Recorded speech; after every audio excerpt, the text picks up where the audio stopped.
and they have great Mediterranean food. I'm not sure why they call it Burger Continental. They don't really even have burgers. It's really Mediterranean Continental or something. Anyway, so there we can hang out, have adult beverages, and solve the problems of the world. With that, please help me welcome Michael Dowd. My wife and I have been living on the road for 7 years. We permanently travel North America. That's all we do is travel the continent. We've spoken to over 1,000 different groups, from very religious, devoutly religious, of a lot of different kinds of religious folk, to atheists, agnostics, freethinkers, environmentalists. It's just the whole gamut. And one of the things that I'd like to start just by reminding us is a fact in this culture, is that there's virtually universal agreement that the universe has unfolded for billions of years, and we see emergent complexity over time. We now have virtually anybody who is the educated public and probably 99% of the scientists of the world hold to a naturalistic understanding of how everything came to be. And yet, there are billions of religious believers who do not accept an evolutionary worldview. Now, why is that? Well, there's a number of reasons. Certainly, one of them is probably the fact that it takes time for major transformations in consciousness and thinking to take hold. But I think it's also that humans do not live by truth alone. And where people have typically gotten their big bennies, the most important benefits, like trust for the future, gratitude for the past, inspiration to be in action in the present, are mythic, so-called supernatural stories that aren't really supernatural at all. They're pre-natural. They're before we could have possibly had a natural understanding of anything.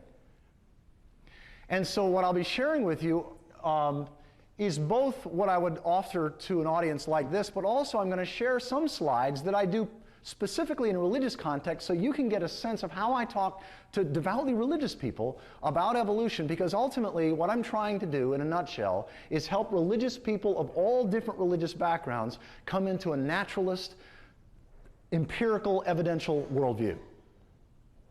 And so the two main programs that I've been delivering in the last month and a half or so or longer, Evolution and the Global Integrity Crisis. I delivered this for the first time at the United Nations for the Values Caucus about a month and a half ago. The other program that I've been delivering is called The Gospel According to Science, Evolutionary Good News. And what I talk about is what's the good news that we have from a science-based perspective, both personally and collectively.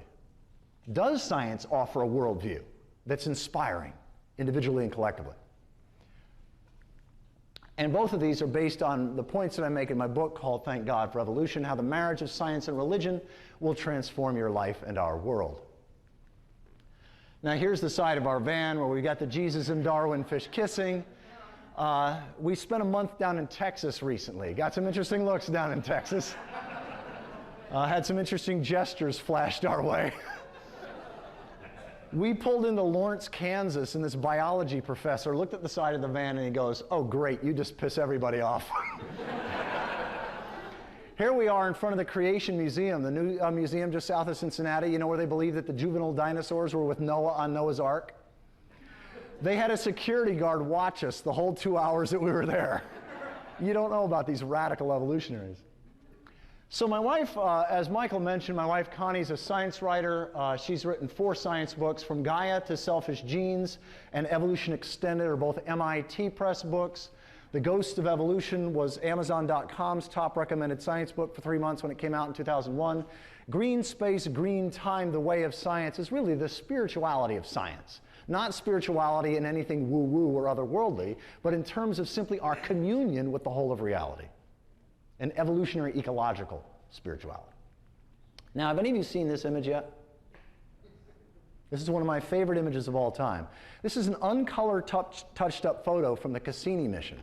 We sent a spaceship on the other side of Saturn, looking back towards the Earth and towards the Sun. In fact, the Sun is directly behind Saturn. This is a solar eclipse. You can see a little piece of the Sun right there. And this little dot right here, that's planet Earth. We're looking through the rings of Saturn and able to see Earth in the distance. Talk about a perspective shift. From crumbling economies to collapsing ecosystems, humanity is experiencing an unprecedented global integrity crisis. Now, what I mean by integrity isn't just being honest. What I mean is being aligned with reality as reality really is, not as we wish it was. It's being in right relationship with reality.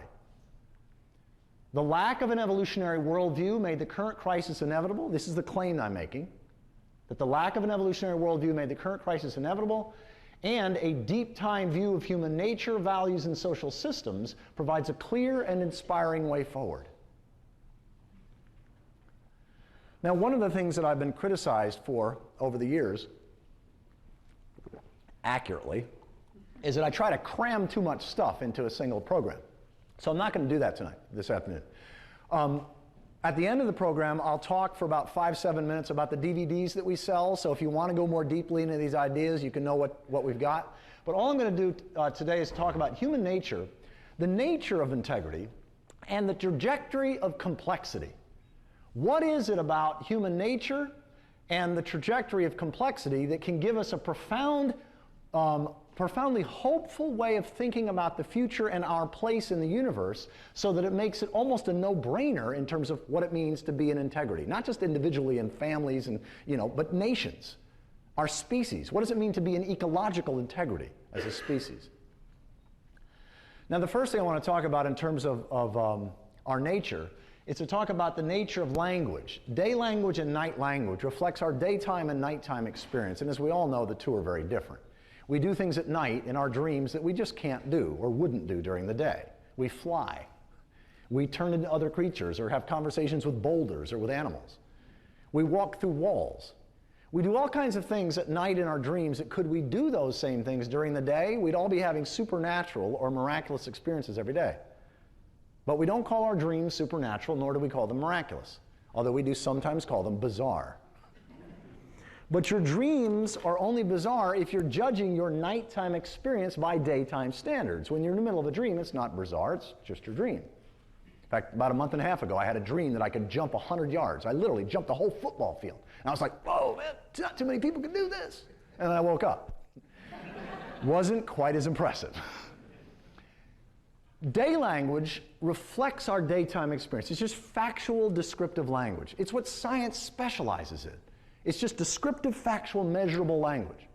Night language is the language of interpretation. It's the language of meaning. And we are meaning-making animals. We can't not interpret our experience. By having a neocortex brain, we will always interpret our experience. And even if you say something's meaningless, you're making it mean nothing. We're going to always make meaning of our existence, of our experience. And the story, or a story, is what brings these two together. A narrative is what brings meaning and facts together. There can be wide agreement on the facts, some agreement on the story, but there's usually strong disagreement in terms of what does it mean, what's the interpretation. This is objective reality. This is subjective. And of course, a story carries a mix of the two. Here's another way of thinking about it. Day language is what's so. It's the facts. It's what's objectively real. It's publicly, measurably true.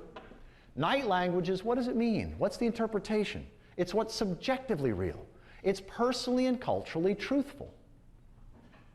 And see, in the same way that science specializes here, this is where the domain of religion has traditionally resided. It deals with meaning language, except that people have become attached to their particular metaphors where they got the sense of meaning and comfort and inspiration.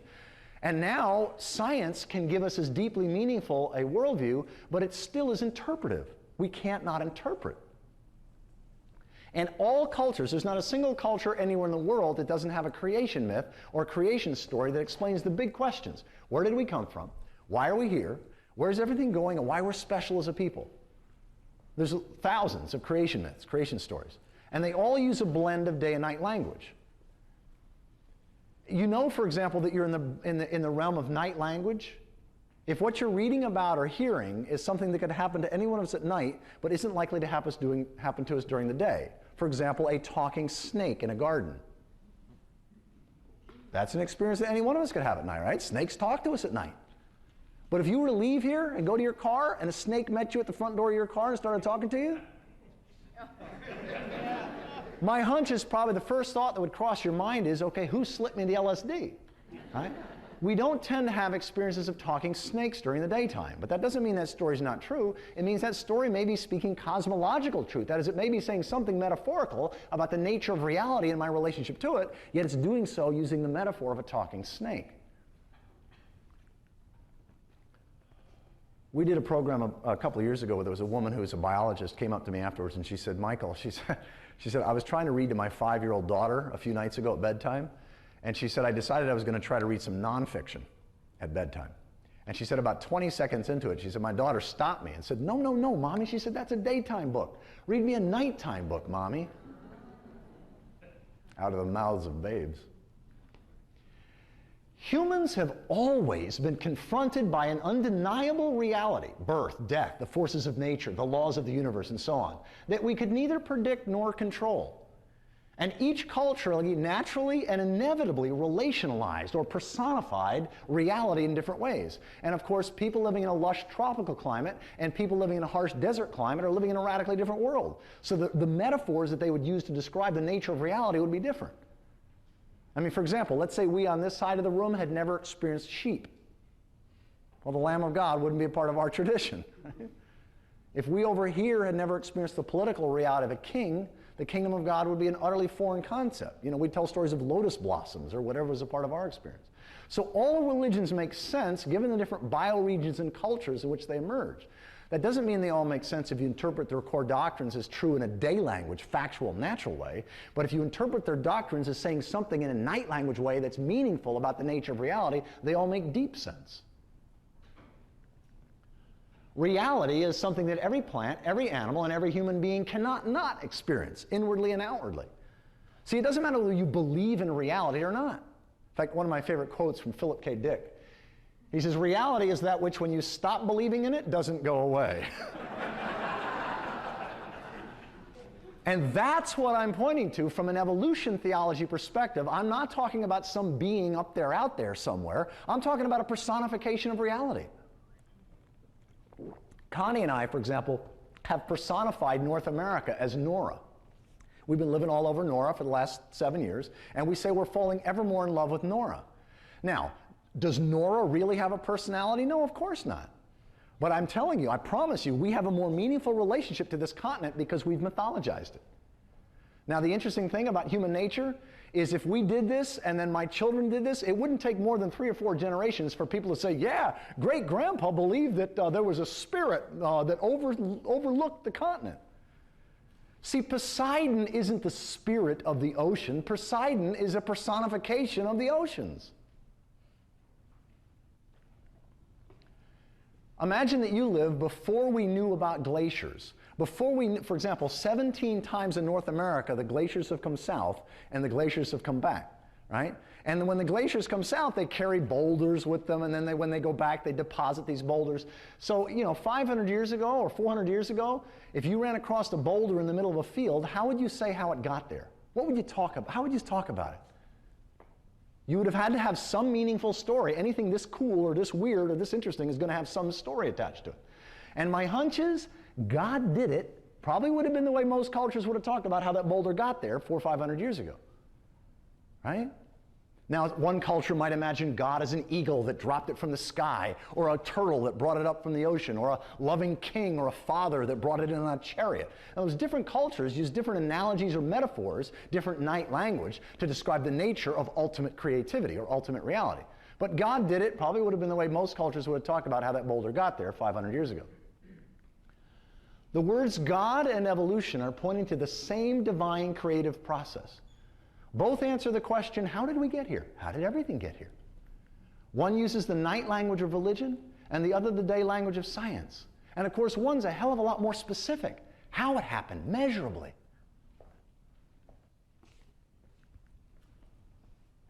Arguing whether it was God or evolution that created everything is like debating whether it was me or my vocal cords that produced this sentence. Or like quarreling over whether it was Gaia or plate tectonics that created the oceans and the mountains. Such silly and largely unnecessary confusion will remain the norm until we distinguish and value both day and night language. Okay, I want to shift now to talk about the nature of our brains and what does an evolutionary perspective help us understand our own proclivities. Evolution provides a much more realistic understanding of our instincts, human nature, the human condition than was ever possible before. And this comes out of what's being revealed. Notice, reality reveals itself, right, through science. This comes not out of what was revealed in ancient religious texts 2,000 or 3,000 years ago. This comes out of what's being revealed specifically through evolutionary psychology and evolutionary brain science.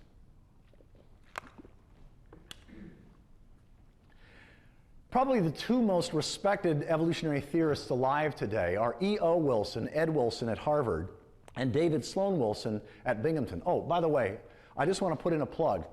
I've read Robert Wright's new book, The Evolution of God. It is fabulous.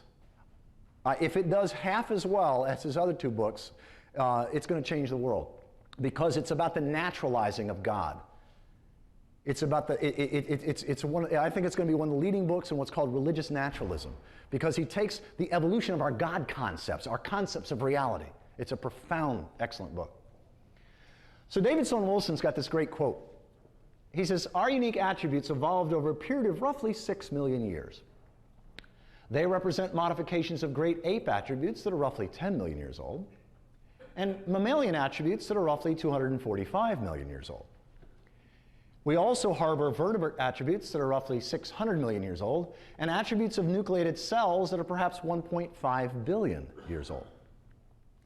If you think it's unnecessary to go that far back in the tree of life to understand our own attributes, consider the humbling fact that we share with nematode worms the same gene that controls appetite. At most, our unique attributes are like an addition to a vast multi-room mansion. It is sheer hubris to think that we can ignore all but the newest rooms. Oh, by the way, I forgot to mention it. All the pictures that you'll be seeing, other than the galaxy shots, which of course we got from NASA, but all the other pictures Connie has taken as we've been traveling North America these last 7 years. We now have technology that allows us to see how the human brain is working while it's working, such as the functional MRI. When somebody's thinking about their best friend or their worst enemy or somebody they're fantasizing about or something they had for lunch today, we can map out, we've been able to map out over the last 15 years where the blood flows are, where the neurons are firing, and one of the things that we have is a pretty clear sense that our brain does not show evidence that was designed by an all-knowing, supreme intelligent designer outside the universe that knew exactly how to design the perfect brain for humans to thrive in the world that we today have to live in. What our brain shows tremendous evidence of is that it evolved or was created over time, over millions of years. There's the most ancient part of our brain, more recent part, and then the most recent part. The reptilian brain is the brain stem and the cerebellum. This is the part of the brain that comes into being that's concerned with basically the essentials of survival, and then also after puberty, reproduction. In fact, you could say that the reptilian brain really only cares about the 3 S's: safety, sustenance, and sex. Or you could say what this part of the brain is really good at, really wants, are the 5 F's: fight, flight, freeze, food, and copulate.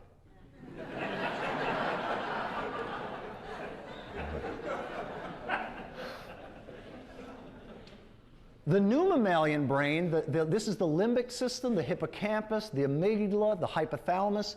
This is the part of the brain that comes into being with mammals. And it's all about feelings, emotions, bonding, kinship, status, and play. You don't find reptiles playing in the way that you find all mammals.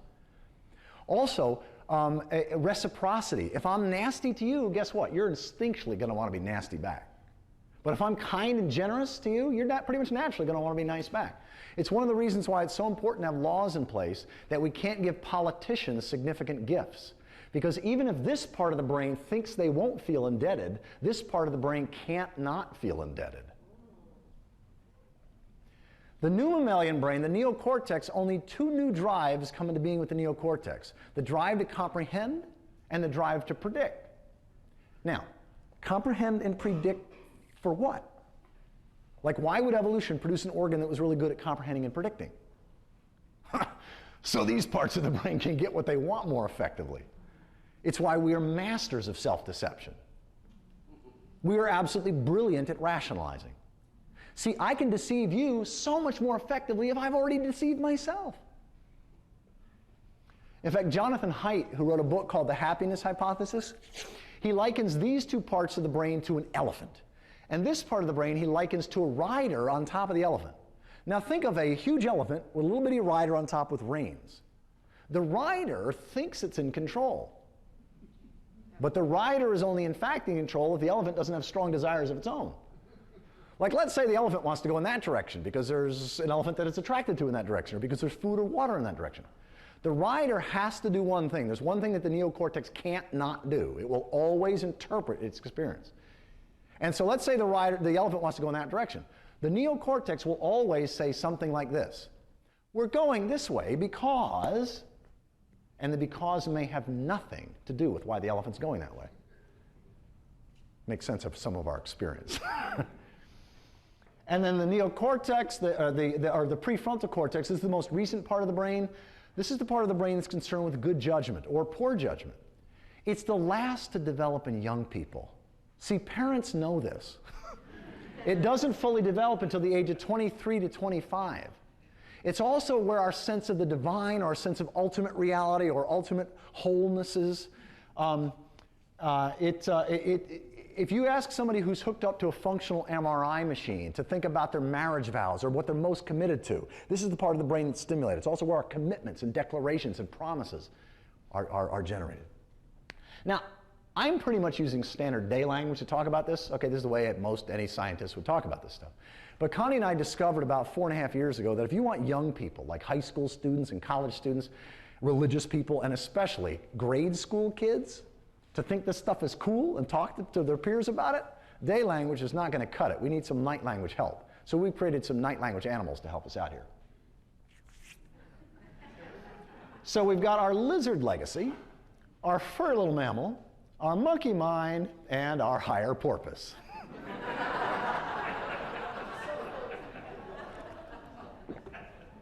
Now again, the lizard legacy is safety, sustenance, survival, and then after puberty, sexuality. The furry little mammal is feelings, emotions, bonding, kinship, status, and play. Also, notice there's a darker side and a lighter side here. What I'm trying to get at is that it's not all warm fuzzies. There's something very dangerous that goes out in that part of the brain. It's called in-group, out-group mentality. We love and care and cooperate with our kind of people, but we can demonize and oppress others, right? And of course, we got stories doing the same thing. In fact, every culture has a sacred story or meaningful story, meaningful to that culture, that tells us why, how to be loving and generous and kind to our kind of people, but why you can be practically demonic towards others, often ordained by God.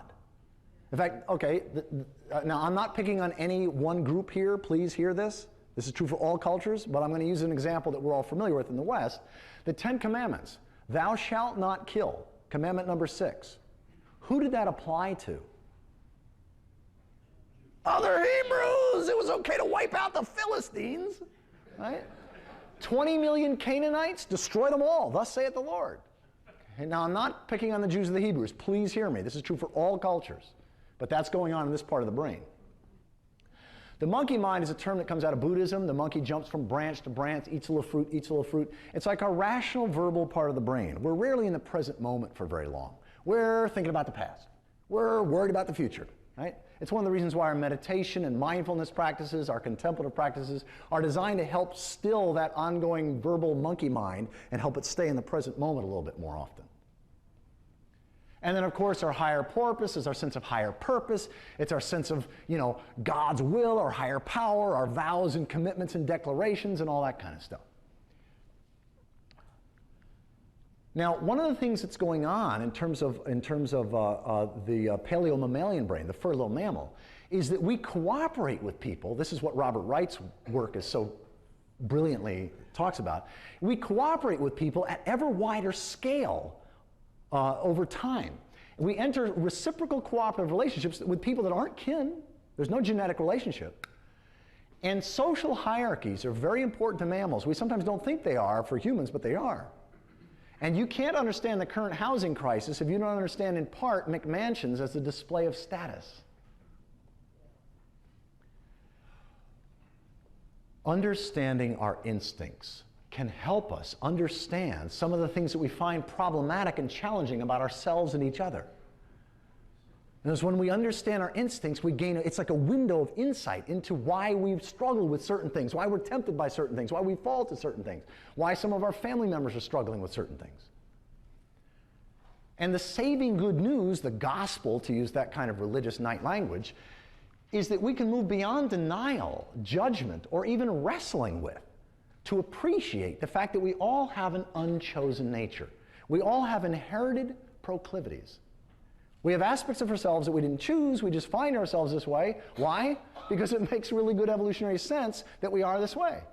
For example, who of us in this room chooses to be attracted to foods that have sugars, salts, and fats? You may think you choose it, you don't have to choose it. Anything so important to our survival will never be left up to conscious choice.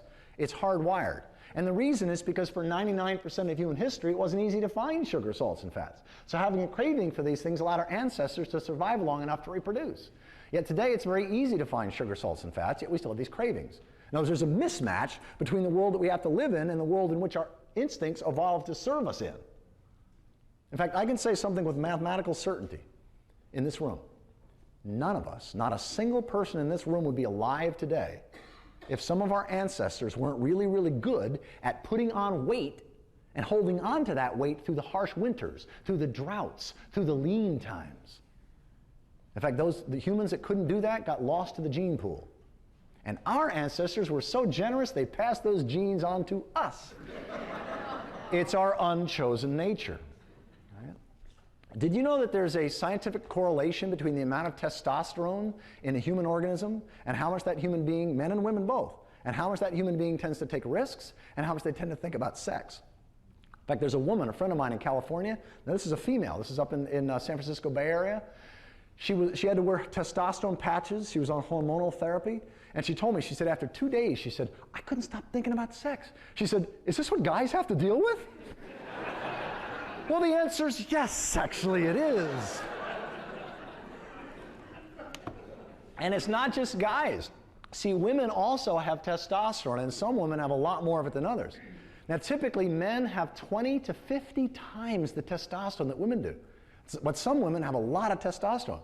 In fact, my daughter is life's ever-present reminder to me that there's a wisdom larger than my ego at work.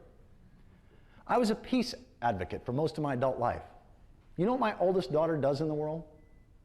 She's a staff sergeant in the United States Marine Corps.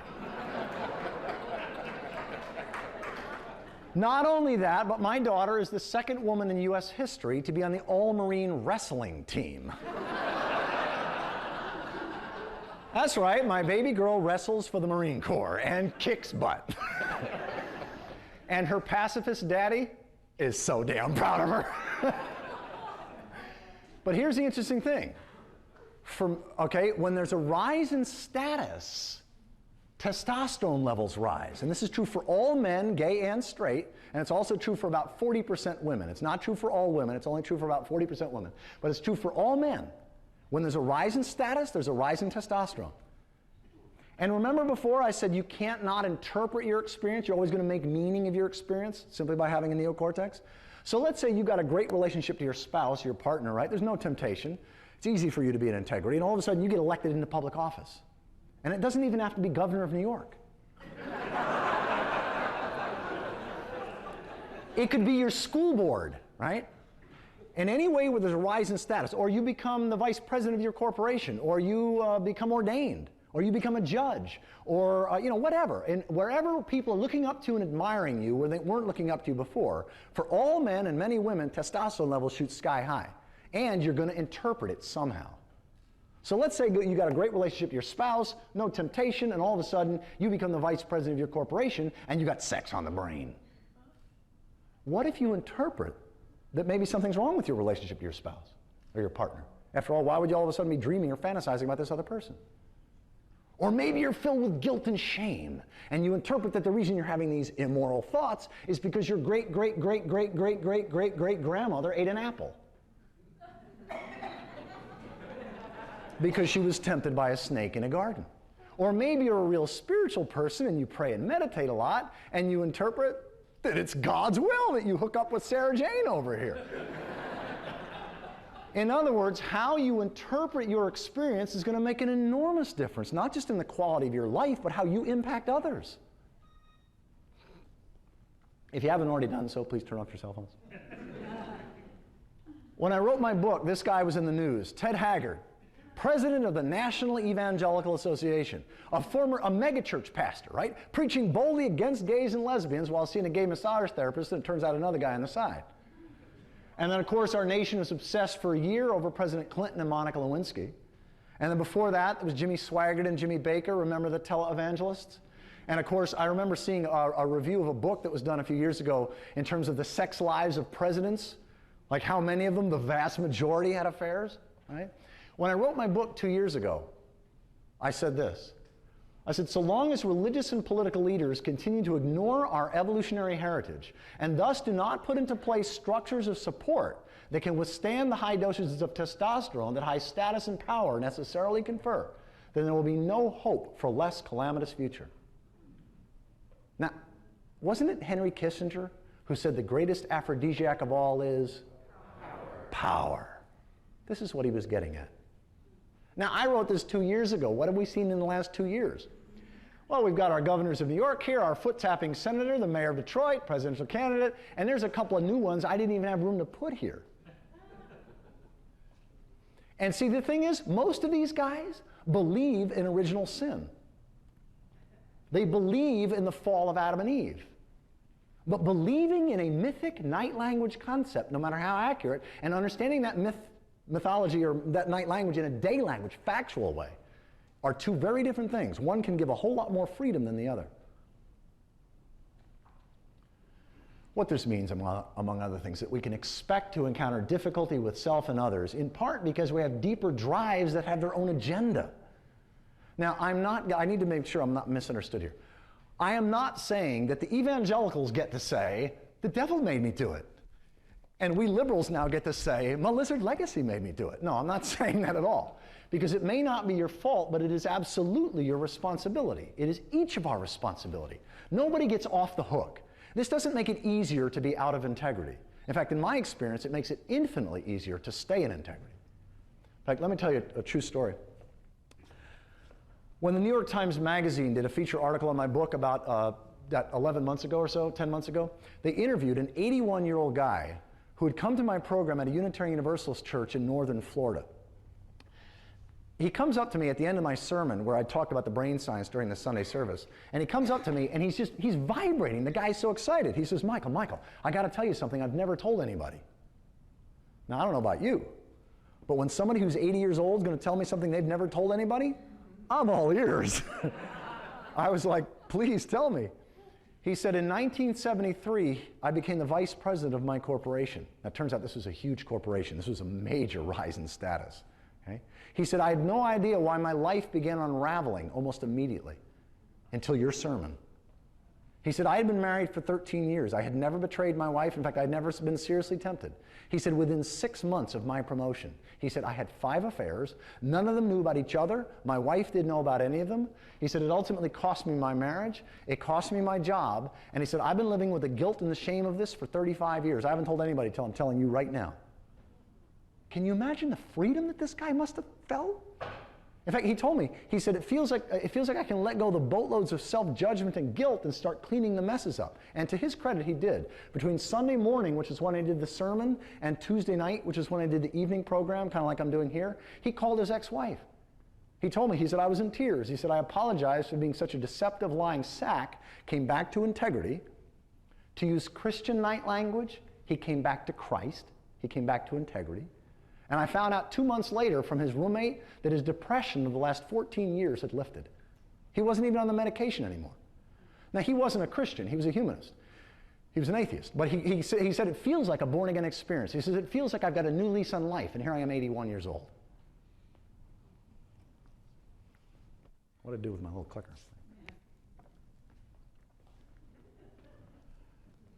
There's a woman a couple of years ago that sent us an email. She said, I could never understand my crazy, destructive drives, why I ate so much when I was full, and why I fell in love with the wrong men. With an understanding of evolution, it now all makes sense. In fact, let me say something why women occasionally fall in love with the wrong men.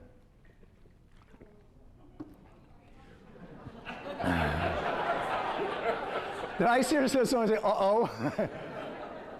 When women who are in their fertile years, when women who are in their childbearing years, okay, after puberty and before menopause, when women who are in childbearing years, when they are in the presence of a very high status male, their testosterone levels go sky high, meaning they're taking greater risk, they're thinking more about sex, and they're unconscious of it. In fact, there was a woman about a month and a half ago at a very large, prestigious Presbyterian church that I spoke at outside of Philadelphia. She came up to me afterwards and she said, Michael, thank you for talking about women's testosterone levels when they're around high-status men. She said, because you just made sense of something that happened to me 15 years ago or 16 years ago. She said that I had no way of understanding. She said, I think it was 1993 or something like that. She said, I had two young kids, 5 and 3, and Bill Clinton's motorcade went past my house. And she said, I could see him. And she said, this wave washed over me. And she said, the amazing thing was, if he'd have stopped, I'd have had to give myself to him. And she said, I was a happily married woman. I mean, think about it. What was there to be addicted to 10,000 years ago? Right? Well, were you going to run into some fermented berries? Hard liquor wasn't even invented until 300 years ago.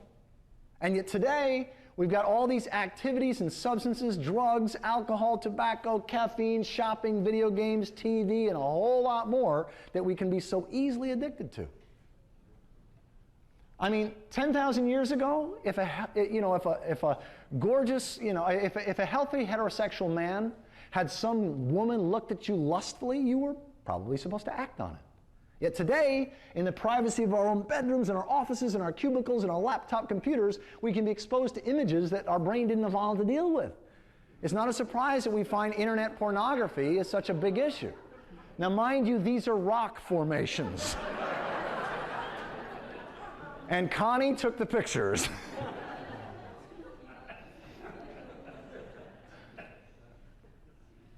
Evolutionary psychology encourages compassion and cooperation because it explores what we all have in common, human universals. In fact, last time we were in New Orleans, a woman who was just getting her doctorate in neurobiology came up to us afterwards, came up to Connie, and said, she said, you know, the amazing thing is, she said, the more I learn about how the brain works, she said, the more compassion that I have for myself and others. She said, isn't it amazing and somewhat ironic that science is giving us access to this traditional spiritual virtue? In evolutionary psychology, I mentioned that our instincts are mismatched. In other words, they match that kind of a world that our ancestors used to live in. They don't match the world that we today have to live in. Oh, by the way, Connie did not take this picture. We got this one off the internet, right? But there's this mismatch theory. And you know, you would not expect a wolf or a bear or an elephant to go counter to their instincts very easily, would you? And it'd be pretty tough for a wild animal to go counter to their instincts. They could probably do it on occasion, but it wouldn't happen easily or often. Yet we humans are expected to go counter to our instincts sometimes every day, or many times in a day. Okay, I'm going to say something that's just a little bit crass, so please forgive me ahead of time. Those of us that have been blessed or cursed with a particularly large amount of testosterone, our instincts are to mate it if it moves. Yet if I act on my instincts, I destroy my marriage. My ministry goes down the tubes. I cause tremendous suffering to myself and huge suffering to Connie and to others if I just act instinctually. So the question becomes, how can our instinctual drives, our instinctual energies, serve our marriages and our mission and our life purpose and what we're most committed to? And that's where this evolutionary perspective offers more realistic hope and possibility than anything I've ever known or read about or experienced. I love this one. The universe becomes self-conscious. Eat, survive, reproduce, eat, survive, reproduce, eat, survive, reproduce, eat, survive, reproduce. What's it all about? And we wonder why we occasionally struggle with issues related to food safety and sex. I mean, duh. It takes a lot of courage in this culture to walk into a group of strangers and say, hi, my name is Michael, I'm an alcoholic. Or hi, my name is Michael, I'm an overeater, or I'm a codependent. What's true is that, hi, my name is Michael, and I'm a human being with mismatched instincts. In other words, it's true for all of us. It's not just the addicts and the codependents among us, it's true for all of us. And see, this removes the stigma.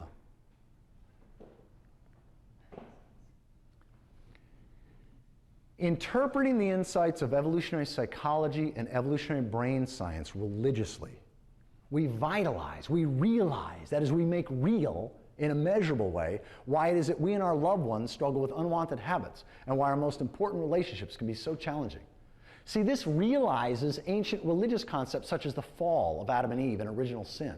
See, those are mythic or night language intuitions about what we can now speak about in a factual way. I mean, for example, if you lived before we had microscopes and you knew somebody who had an infection like this or like this, how would you talk about it? What would you think? It'd be kind of like that boulder in the middle of a field before we understood glaciers. See, was it difficult or was it impossible to understand infection before microscopes? It was impossible. It wasn't just difficult, it was impossible. In the same way, before we had telescopes to see other galaxies, you know, but when we thought that the entire universe was the Milky Way, it wasn't just difficult to understand the large-scale structures of the universe without telescopes, it's impossible. Well, in the same way, if you lived 2,000 years ago or 3,000 years ago, it was impossible to understand our evolved brain. But what you would have known, had you been paying close attention, is what we all know through our experience, which is we all say, I'll do that, but we don't. We say, I'll never do that, but we do. We say, you can count on me for that, but they couldn't. What's that about? Well, the fall of Adam and Eve, original sin, are awfully accurate night language intuitions about what we can now speak about in a factual, natural day language way. See, given the nature of our brains, the neocortex, there is one and only one sure path to freedom, joy, and wholeness. And it's the path of integrity. And as I said before, it's not just being honest, it means being aligned with reality.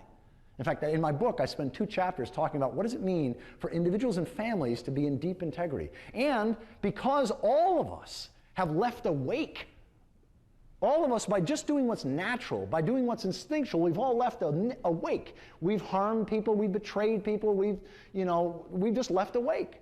How do we begin cleaning that stuff up so this energy, this joy, this like, wow, it's great to be alive comes? And we don't have those relationships of people resenting us, hindering us in ways. And that's why if you only read 2 chapters in my book, please read chapters 11 and 12. All they are is practical exercises. It doesn't matter where you are on the theological or philosophical spectrum. You could be a young earth creationist. It doesn't matter. Not that there's likely to be any young earth creationists here, but all they are is practical exercises of how you can come into deep integrity and experience the fruit of that as a result. Now, every religious tradition in the world has a night language way of saying this. This is pretty much day language here. Can anybody think of a Christian night language way of saying this? There's one path to salvation, Christ. See, that would be a Christian night language way of pointing to the same reality. In all traditions, there's not a single culture anywhere in the world that doesn't have this at its heart. And again, I break down what do I mean by integrity in my book. I'm not going to get into the details right now. Connie and I have 2 main websites. About once every month to 2 months, we send out an email. Usually it's about every other month. We send out an email newsletter that lets people know all the new stuff we've added to the websites. This one here generates about 250,000 hits a month. And so I'm going to circulate a couple of clipboards, or actually 3 clipboards. And if you put your name and email address down, I promise you're not going to get more than 1 email a month. And you can easily get off the list anytime you want. Let me put this up here. Start one in the back.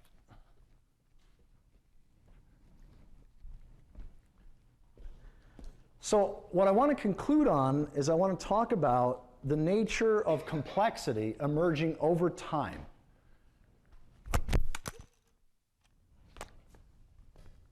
What is it?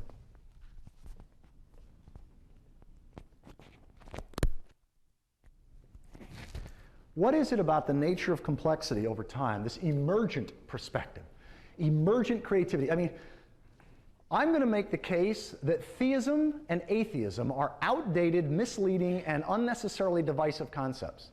Because both theism and atheism emerged, that is, those concepts came into being long before we had an understanding of evolutionary emergence. That's why they're completely outdated. In fact, Connie and I had to coin our own term. Because if somebody asked me, I can't tell what you are. Are you a theist? Are you an atheist? Are you a pantheist? I can't tell what you are. Typically, if somebody says to me, are you a theist, an atheist, or a pantheist, I say yes. Or no. We had to coin our own term, because all those concepts emerged before we understood evolutionary emergence.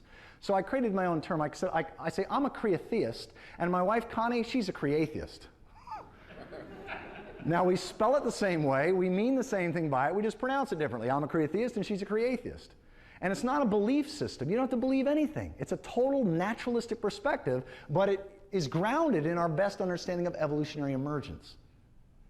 See, what we see is the universe as a whole. Okay, I'm not talking about every creature, but the universe as a whole has gone from simple atoms. First, there was just hydrogen, simplest atom, and then more complex atoms, and then molecules, and more complex molecules, and creatures, and more complex creatures, and societies, and more complex societies. And it's not been without setbacks. There have been serious setbacks, but life just keeps dusting itself off and then going about this process of greater complexity, greater interdependence, and greater cooperation at larger and wider scale. What Robert Wright calls increasing non-zero sumness. And this is not teleology. This is not suggesting that there's any intelligence outside the system that is somehow pre-programmed it or manipulating it or making it go in a particular direction. We don't have any evidence of that. But what we do know is, see these nesting dolls? A fundamental truth that we now understand about the nature of reality, that there's just no disagreement about. When I do programs among evangelicals, or when I do programs among Buddhists or Hindus or Christians or, or atheists, nobody debates the nested emergent nature of creativity.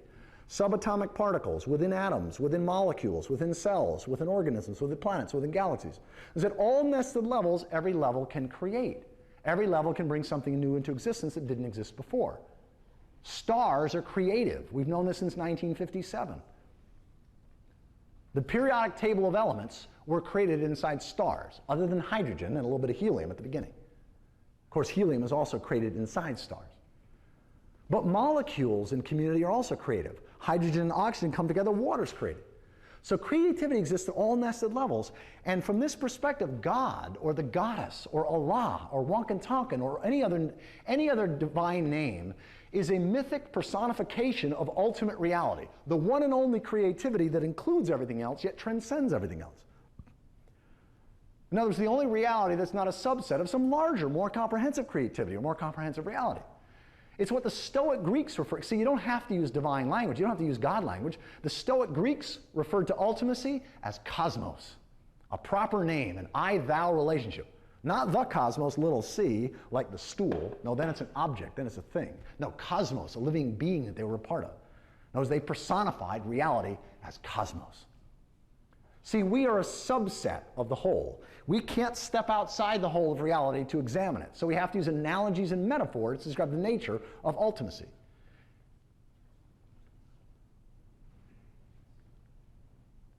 In fact, one of the most important things I'm going to say this afternoon is this. Human beings are literally, the universe, after some 14 billion years of unbroken evolution, now becoming conscious of itself. We're the universe becoming aware of itself. We're nature uncovering its own nature. Because the universe has been expanding and complexifying over billions of years. Okay, I'm talking about cosmic, biological, all evolution. The whole history of the universe has been complexifying, and then finally in this solar system, the universe became complex enough that it could begin to contemplate its own nature. We're nature uncovering its own nature. We're the universe becoming aware of itself, literally. Let me put it this way. We didn't come into the world, we grew out of it. In the same way that apples grow out of an apple tree, humans grow out of the universe. We grow out of the dynamics of the planet itself. A human being looking through a telescope is literally the universe looking at itself and going, whoa. A biology student looking through a microscope is the planet Earth learning with awareness, with consciousness, how it's functioned unconsciously and instinctually for billions of years. Brian Swim is a professor of cosmology up in the San Francisco Bay Area. He's got these two great quotes. I love it. He says, 4 billion years ago, the Earth was molten rock, and now it sings opera. It sings opera. You know, Earth was once molten rock, now it sings opera. And see, nobody put anything here. When the Bible, like Genesis 2:7, speaks of God forming us from the dust of the ground and breathing into us the breath of life, this is a true story. It's a traditionally sacred way, a mythic or a night language way of describing the fact that we grow out of the dynamics of the planet itself, and it's the divine creative reality of the whole or ultimate reality that makes that possible. Here's another quote from Brian Swim that I think you'll like, although this one I got to say is a little audacious. He tries to take the entire 14 billion year history of the universe and sum it up in 2 sentences. I think you'll like it. He says, you take a great cloud of hydrogen gas and you just leave it alone. And it becomes rose bushes, giraffes, and human beings. Now see, folks, this isn't a belief. This is considered factual knowledge. This is what 97, 98, maybe 99% of the scientists of the world agree with. And what I suggest to you is that this isn't just scientific knowledge, this is religious knowledge, because as our religious traditions integrate this understanding, they will become naturalized. We are seeing religion go from 1.0 to 2.0. Christianity 1.0 to Christianity 2.0. In other words, flat earth Christianity, flat earth Hinduism, flat earth Islam, flat earth versions of all the religious traditions. And flat earth Christianity doesn't mean that people believe the world's flat. It means where your religious doctrines and concepts came into being when people did believe the world was flat. So evolutionary Christianity, evolutionary Hinduism, evolutionary Buddhism values the same night language but reinterprets it in a naturalistic, this world realistic way, in a realized way. Here's this visual image of greater complexity, greater interdependence, and greater cooperation at larger and wider scale, both in the pre-human world and in the human world. And nobody debates this. This is not controversial. As I said, this is not teleology. There are many ways of talking about evolutionary directionality that are not accurate scientifically. I'm being very specific about how I'm talking about this. There's no scientist that I know of that would say this came before this, or this came before this, or this came before this. And it's seeing that humans are an expression of the universe. In fact, on 2 of my DVDs, I spent about 45 minutes on what I do and what I don't mean by this directionality. Human cooperation once existed only within small family groups. Cooperative organizations expanded to produce multi-family bands, then tribes, then agricultural villages, cities, and empires, then nation-states. Now some forms of economic and social cooperation span the globe. Now, where we get to some good news, gospel, to use religious night language, is when we understand how this has occurred. Because what happens is the same pattern holds at all these nested levels. Formerly independent, or in some cases even competitive entities, face some crisis, some challenge, some chaos, some difficulty. And when they figure out that they can, or stumble into the awareness that they can survive together better than they can independently, and they have a division of labor so that they align self-interest and the well-being of the whole. In other words, that's the key. The aligning of self-interest and the well-being of the whole that the part is a part of. So that if the part does well to the whole, it benefits, and if the part harms the whole, there's some cost or disadvantage to the part. Right? That's the key to driving complexity at a new level. So now let's say we've got a bunch of tribes interacting. Before we had families and clans. Okay? Now you got a bunch of tribes interacting, and they face some crisis, some challenge, some chaos, and they figure out how to align the self-interest of each tribe with a new level of complexity, and a chiefdom or a kingdom emerges. And then now you got a bunch of chiefdoms and kingdoms, and so on. This is how the world has become as complex as it is. And this is also how it occurred in the pre-human world. This is how prokaryotic bacteria created the eukaryotic cell. This is how eukaryotic cells created multicellularity.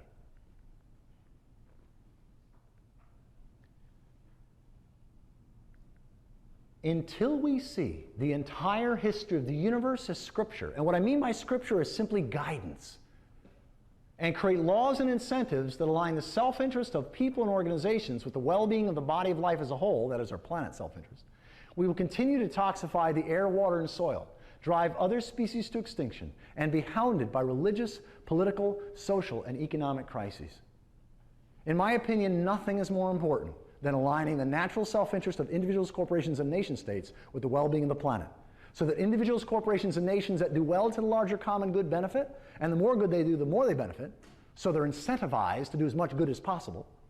And individuals, corporations, and nation-states that disregard or harm the common good are taxed or penalized, or there's moral strictures, so that it's in their self-interest to do the right, just, ecological thing, and it's also in their self-interest to not do the unjust, unecological thing.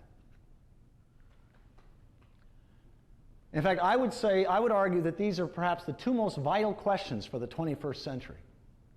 The first is this: how can we further the evolutionary impulse, that is what reality's been up to for billions of years, and govern ourselves as a species, locally, regionally, nationally, and globally, so that there are real and effective incentives for individuals, corporations, and nations to cooperate and serve the common good, they each benefit by doing so, and equally effective incentives for them not to cheat, dominate, pollute, or otherwise harm the common good. In other words, how do we create laws, taxes, and moral incentives to successfully motivate individuals and groups to do the just and ecologically beneficial thing and to not do the unjust or ecologically harmful thing? See, if we get this one right, almost everything else will follow naturally. If we fail to do this, most of the other good that we do will not be enough. Now, fortunately, there's some major players that get this, right? But here's the thing. Until we do this, we're going to have good moral people that read their Bible every day, that go to church every Sunday, that send their kids to the best colleges and universities possible to learn how to do the worst thing best. We've got to redesign the system. Now, as I said, fortunately, there's some major political and economic leaders in the world that get this. But in democratically elected societies, how do we get enough of us to get this to vote it into being? Well, that's question number 2. How can the epic of evolution, that is our common creation story, be told in a multitude of personally and collectively meaningful ways, sacred, mythic, religious ways, so that it inspires billions of human beings with different worldviews to really want and then to successfully manifest the above vision? My life is devoted to these two questions. If we run into each other 30 years from now, should we still be alive, my life is still going to be devoted to these two questions. So I want to conclude with what I call the 5 essential reasons why nothing matters more than what we think about evolution. It's because we now have a sacred story. Humans have always needed a creation story that makes sense of reality and that is subjectively meaningful. But now, before you had many, many, many different subjectively meaningful creation myths, but because they all use different language, they were seen to be in competition with each other. Now we have an objectively true story that's also subjectively meaningful, and it doesn't diss or put down the religious traditions. It helps the religious traditions evolve and emerge into their own greatness. I believe that evolution, science will usher religion into its greatness in the 21st century. We will see the naturalizing of religion over the course of the coming decades. It realizes religion, that is, it makes religion real. It sanctifies science as it shows what science is doing is sacred or holy, and it reveals the true magnitude of both science and religion. This is the epic of evolution does this. It unmasks the powers of manipulation and clarifies our way into the future. I mean, without an evolutionary understanding of our nature, it's almost like we all have handcuffs, and the media and the advertising industry lead us around like we've got nose rings. Because they know if they appeal to what we are instinctually programmed to pay attention to, we will pay attention. For example, in this culture, where is the place that we spend money most often? Starbucks. Starbucks is true, yes. But in a supermarket, for example, the next time you're at the checkout counter of a supermarket, look around. Everything that you can see or reach within when you're about to spend money in the supermarket, everything that you can reach or see is appealing to your base instincts. This is not a coincidence. A sacred understanding of evolution shows how and why it is that integrity is the key to alleviating suffering, living life fully, and loving the life you live. Again, please, if you only read 2 chapters of my book, make it chapters 11 and 12. And finally, it advises that what we do today will impact the world for good or ill for countless generations. See, we're all Jimmy Stewart in It's a Wonderful Life. We're all making little choices, sometimes conscious, sometimes not, that ripple out and have an impact. And the fact is you'll actually impact Many, many, many people. But let's just pretend that you significantly impact, like in a life-changing way, only 3 people. And each of them goes on to significantly impact only 3 people.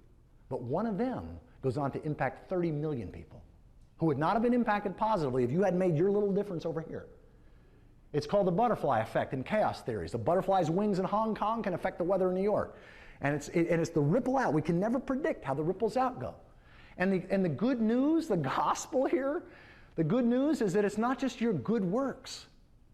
Haven't there been people in your life who have made a profound positive difference in your life because of their lousy example? They were a real jerk, right? And you made some positive choice in your life as a result. Now, do you really think that you haven't been blessing others the same way? I call that grace, naturalized grace.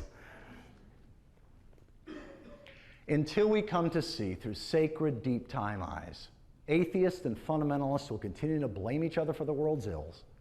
Liberals and conservatives will keep trashing one another. And collectively, we'll fail to see that enormous global challenges are divine evolutionary drivers guiding us to greatness.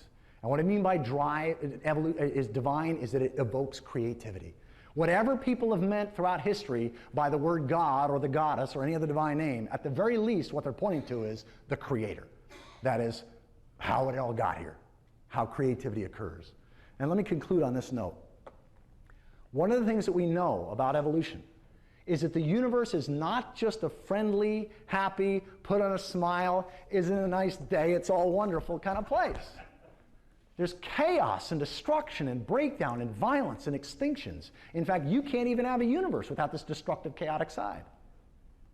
And yet one of the things we now know, I say know rather than believe, is that when you look carefully at the evolution of life, is that we see constantly, over and over and over again, chaos, breakdowns, destruction catalyzes creativity, catalyzes transformation. In fact, let me say it as strongly as I possibly can. The primary driver of evolutionary creativity and transformation, like the #1 thing that has catalyzed and furthered the process of creativity and transformation, is chaos, breakdowns, and bad news. Now, I don't know about you, but in the current economic situation, that gives me a little bit of hope. Because here's the thing. I mean, think about your own personal life. I can't speak for you, but I can sure speak for myself. The most difficult, painful, challenging times in my life, the kind of times I would not want to have to relive, have also unquestionably been the most important growing times. The only people I know that that's not true for are people that are holding on to their resentment, or if they're smack in the middle of it. But if we can let go of the resentment, we find that's where we grow most powerfully. And I can say this confidently, that whether this recession, or even if it becomes a depression, is just a few years, or a decade, or longer than a decade, at the other side of it, we will be cooperating as a species far more intensively than we even are now.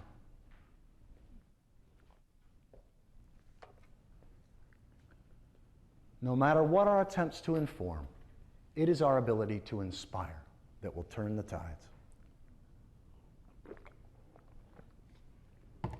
Now, I'm almost 6'1", okay? These guys are tall. The guy on the left is John Mather. He's NASA's senior astrophysicist. He's the 2006 Nobel Prize winner in physics. The guy on the right is Craig Mello. He's the 2006 Nobel Prize winner in medicine and physiology. The reason that they invited me to the Library of Congress is that they were doing a program together there called The Origins and Evolution of Life in the Universe. And Craig sent me an email about 3 weeks ahead of time, and he says, Michael, we're doing this program at the Library of Congress. Get your butt here and get your picture taken with us. He says, it'll be great for your book. I thought it was a grand idea. I flew from Phoenix. Here's what they said, because they both read my book. Here's what they said about my book. John Mather said, the universe took 13.7 billion years to produce this amazing book. I heartily recommend it. Folks, as an author, it just doesn't get any better than that. Craig Mello said, the science versus religion debate is over. A must read for all, including scientists. Now, I don't know if this is going to get me on Oprah or not, right? But I figure it can't hurt, right? And those of you, you know when you go to a movie, before the feature film, there's usually a movie trailers, movie clips, right? We created an 80-second book trailer. And I want to share that with you.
say, Michael, is I'm glad you're on our side.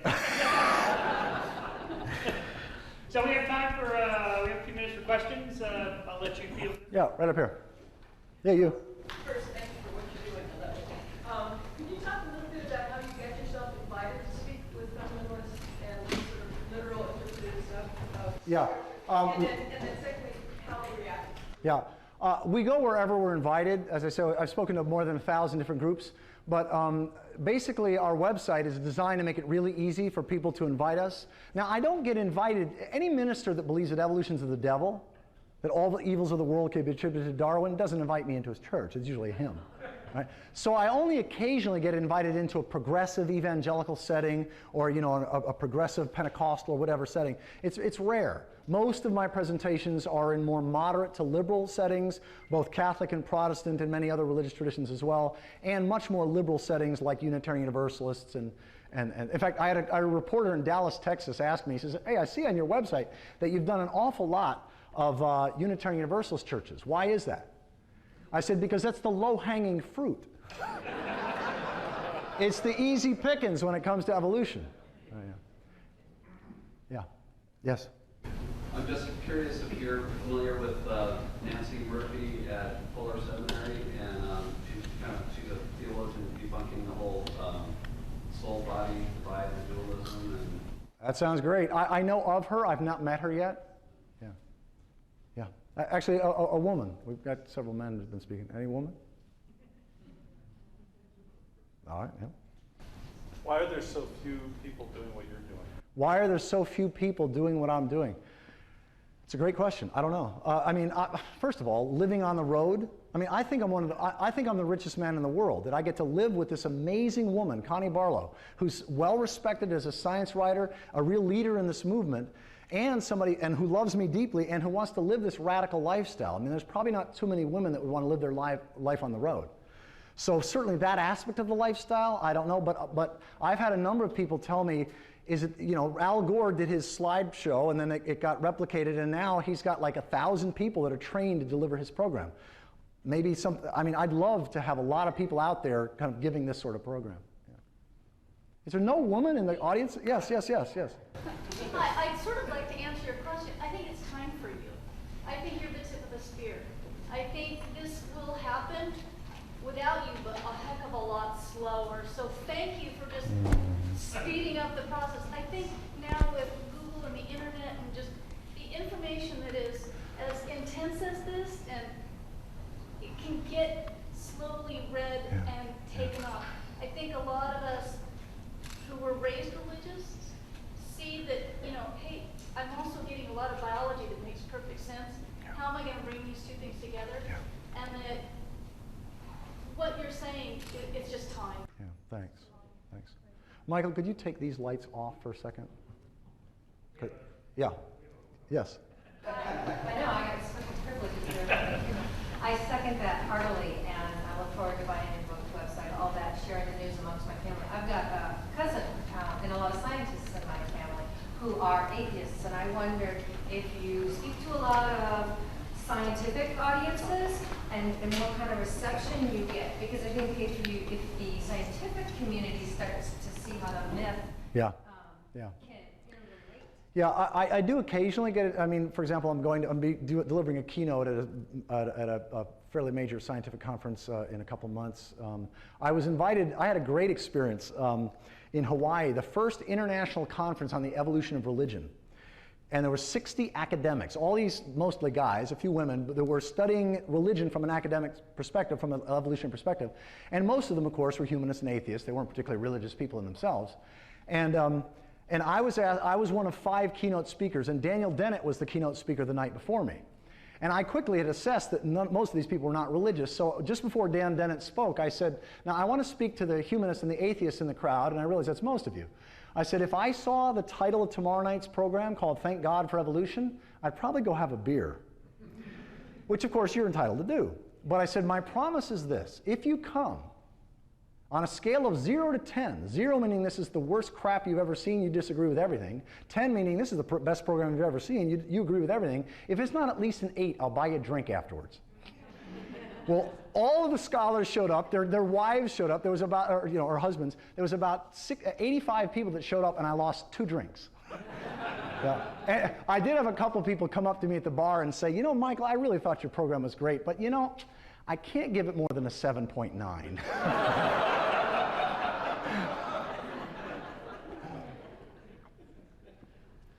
Yes. I was wondering, what hope do we have for global cooperation if every time somebody gets in a position of power, their testosterone goes up? Let me say part of it. Okay, let me speak this personally, because I had a young man who came up to me. He's 20 years old. He came up to me in, I think, Dallas, Texas, and he just stares me. He gets about 2 feet from me. He's looking me square in the eyes, and he said, I believe you will get on Oprah. He said, and do you know that you are on a head-on collision course with a deadly amount of testosterone?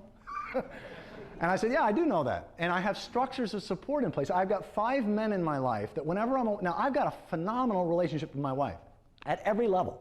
It's on a scale of 0 to 10, we're at a 10, 99% of the time. And we've got some tools that I talk about in chapter 12 of my book that keeps us at this place of juicy, heartful, mission-focused love. But I also know my nature. And when I'm away from Connie, let me say something to all people who are, this is going to be disturbing to those of you who are in relationship to a man. When men, and this is true for gay and straight men, when men are away from their primary partner for even as few as 2 days, their sperm count doubles.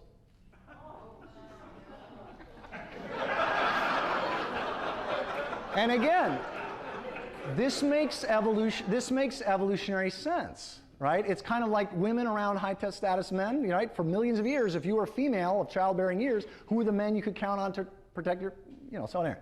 So knowing this about my nature, for example, about 10 months ago, I was away from Connie for 5 days. She was in Washington, D.C., and I flew to Hawaii. And so I called these men or emailed these 5 guys in my life, and I said, hey, listen, I'm going to be away from Connie for the next 5 days, and I'm committed to being in impeccable integrity. So I'm going to let you know on Monday when I come back, on a scale of 0 to 10, 0 meaning I was wildly flirtatious, 10 meaning I was impeccably integrous, I'm going to let you know where I was at. And by having that level of support and accountability, it has made it almost effortless. It is easy for me to be in integrity, but I don't try to do it alone. See, integrity is not a solo sport. It's a team sport. We need each other. Yeah. I really enjoyed your talk, and I love the daytime, nighttime thing. I'm still not quite sure what kind of God you're talking about. I'm talking about a personification of reality, that humans have always personified reality, kind of the way that Connie and I personify Nora. And that's been, when you understand the nature of, this is why I really recommend checking out Evolutionary Religious Science.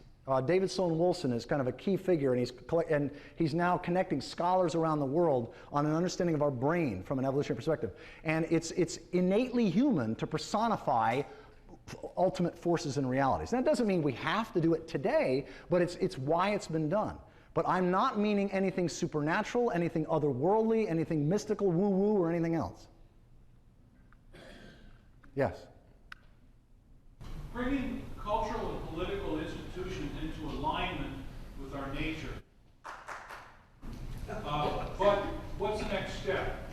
How do we transcend our nature to rise above it and beyond it?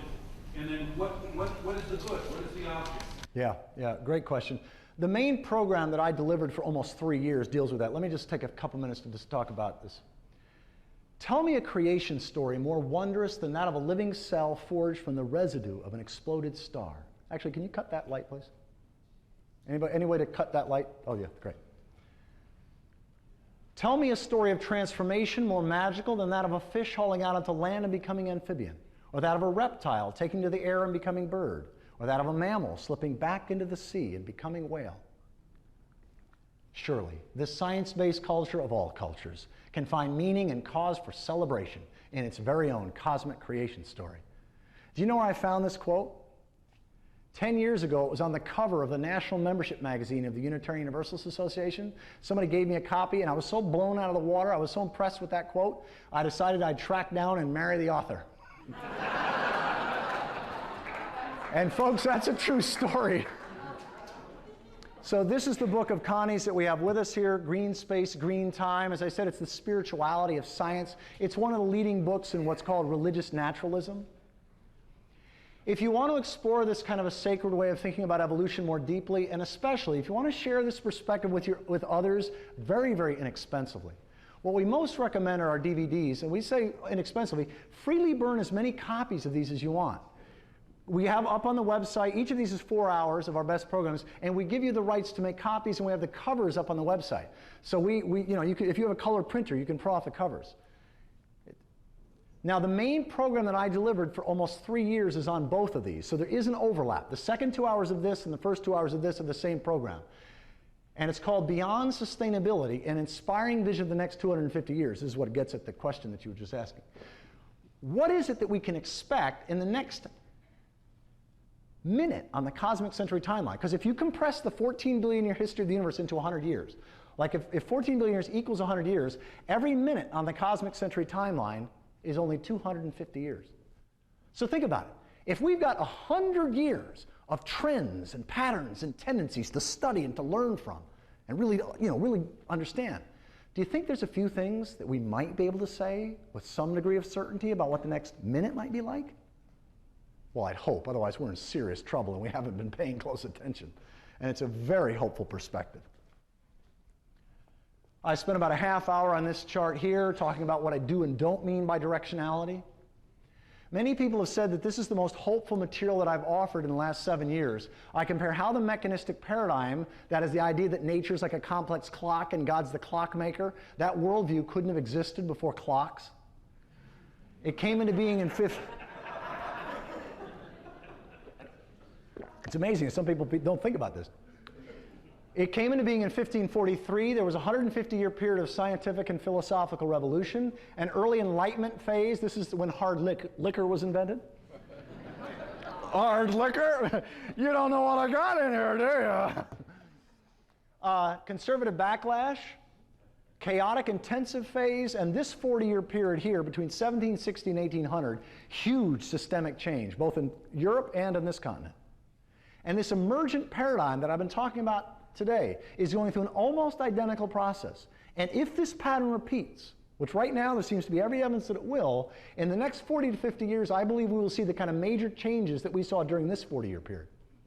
I believe in the next 50 years we will see a global democratic revolution, an environmental and biomimicry revolution, that is where we mimic biology rather than mimicking machines in our redesign of law, medicine, politics, economics, education. And I believe, as I said, we'll see a worldwide spiritual revival as all the religions of the world become naturalized, become realized. And here's what, and again, what I mean by that is something that any humanist could celebrate. And again, all we're talking about is the next minute on the cosmic century timeline.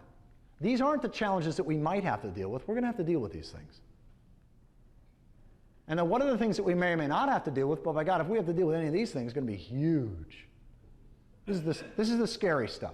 This is nuclear, biological, or chemical, or genetic, nanotechnology, or robotic error or terror. So this is the scary stuff. But I don't leave people there. I say, okay, let's take a square look at the bad news, but then let's conclude on what's the inspiring news. Like, what are the long-term and the short-term trends that we can bank on? We can trust that these trends will continue. In fact, most of these have been in existence much longer than humans have ever been around. And then finally, what's the likely good news? I'm not talking about crossing our fingers and toes and praying that Jesus, the cosmic janitor, comes and cleans up the mess we've made. I'm saying, what's the likely good news in the next 250 years? And this is very hopeful stuff. In fact, I spent about a half hour or 40 minutes on all this good news. And all of that's on both of these DVDs. Now, they also differ. So the other 2 hours of this one is where I spent a half hour on each of these 4 gifts. How this perspective reconciles science and religion. How it transforms our views of chaos and bad news. How it evokes inspiring, empowering visions of the future. And how it broadens our circles of care, compassion, cooperation, and commitment. What's unique to this one is where I get into all the Christian stuff. Where I talk about the realizing, the naturalizing of sin, salvation, the kingdom of God, heaven and hell, Jesus as the way, the truth, and the life. And then finally, you all have gotten a big dose of me, but you didn't get any of Connie this round. This is 3 hours and 15 minutes of it is Connie. It has two of my most popular sermons that I do in liberal settings. And the other 3 hours and 15 minutes of this is Connie. Connie does a 45-minute program called Coming Home to North America. It's how to become native to this continent. See, being a Native American isn't just having Native American blood, it's a mind and heart set. This is her most popular program of all, We Are Made of Stardust. And then this is the program that I believe she'll be remembered for generations from now. This is, I think, her unique genius that came into the world that is going to, in fact, we've been asked to write a booklet for hospices all over the world, all over America on this topic. Death Through Deep Time Eyes. She takes a look at all the major sciences that have anything to do with death and shows how death is not only natural and generative, it's creative, but it's no less sacred than life. If it weren't for the death of stars, there could be no planets, there could be no life. If it weren't for the death of plants and animals, there could be no food. If it weren't for the death of fetal cells in the embryonic stage of development, we'd all be spears. Once we circumnavigated the globe, that is, once we had empirical proof that the world was finite, not infinite, you combine an understanding of a finite world with an understanding of population, and you realize very quickly, if you want a world of children, you have to have the death of elders. Because think about it, in a finite world, if all you've got is birth with no death, we're very quickly your wall-to-wall people, wall-to-wall skunks, wall-to-wall bacteria 60 feet deep. Doesn't take long. Until we grasp that death plays a vital and necessary role in an evolving cosmos, Christianity will continue to be limited by unnatural, otherworldly notions of the gospel. Medical technologies will continue to prolong physical and emotional suffering and provoke family discord. And the medical industry will continue to underwrite the widening gap between the rich and the poor. Few things are more important than transforming how we view death. So again, if you get any one of these, please do make copies. If you get 2 or more, they're only $25 each. And if you just lost your job or you just flat broke and you really want one of these and you'll make copies for others or you'll loan your copy out, just pay whatever you can. We just want to get the word out. And if you have any conservatives in your life at all,